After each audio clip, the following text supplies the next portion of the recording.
최근 태국에서 주로 중국인들을 상대로 한 납치 사건이 잇따르면서 태국 정부가 강경 조치에 나섰습니다. 잇따른 납치 사건들의 전말과 정부의 대응, 방콕 정윤섭 특파원 연결해서 자세히 알아보겠습니다.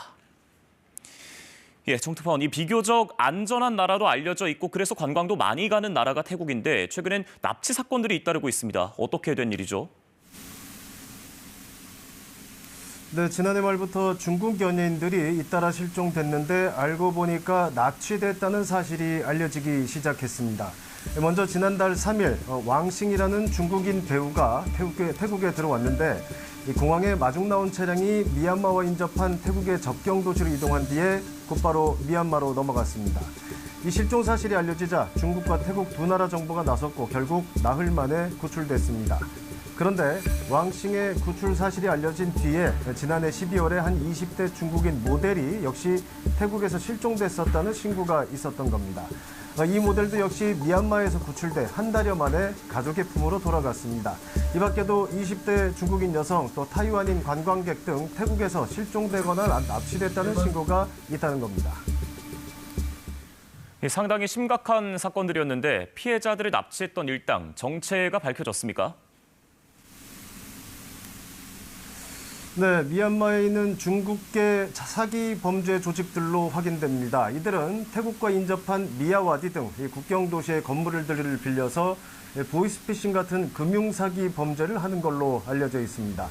주로 SNS를 통해서 취업 등을 미끼로 접근해서 태국에 오게 한 뒤에 미얀마로 끌고 가는 겁니다.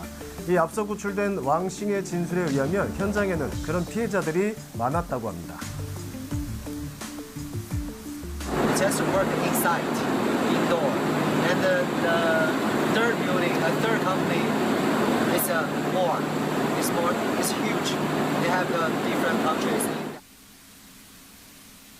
이 태국이 납치의 경로가 된 셈인데 잇따르는 납치 사건들에 그만큼 관광객들은 방문을 꺼릴 테고 그렇다면 관광 수입이 중요한 또 태국 정부 입장에서도 가만히 있지는 않을 것 같습니다. 어떠한 대책들을 마련했습니까? 네, 그렇습니다. 실제로 중국인 관광객이 눈에 띄게 줄기도 했는데요. 결국 태국 정부 칼을 빼들었습니다. 우선 이달 초에 태국에서 미얀마의 접경 도시로 가는 전력을 모두 끊고 연료 판매도 금지했습니다.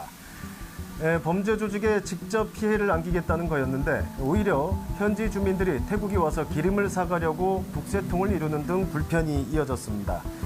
그러자 현지 한 반군 조직이 범죄 조직에 연루된 중국인들을 이달 말까지 추방하겠다고 선포하고 나선 겁니다. 태국 정부는 또 범죄 조직과 연루된 의혹이 있다면서 한 민병대 조직의 간부를 체포하겠다고 엄포를 놨는데요. 결국 지난 12일에 피해자 260여 명이 풀려나 태국으로 넘어왔고 현지 범죄 조직 단속으로 확인한 한 10,000명의 피해자들을 차례로 돌려보내겠다는 발표가 나오기도 했습니다. 관광 산업을 지키겠다는 태국 정부의 강경 조치가 어느 정도 효과를 보는 셈인데 이 완전히 근절될지 송환된 피해자들은 어떻게 될지 좀 더 지켜봐야 하는 상황입니다. 지금까지 방콕에서 전해드렸습니다.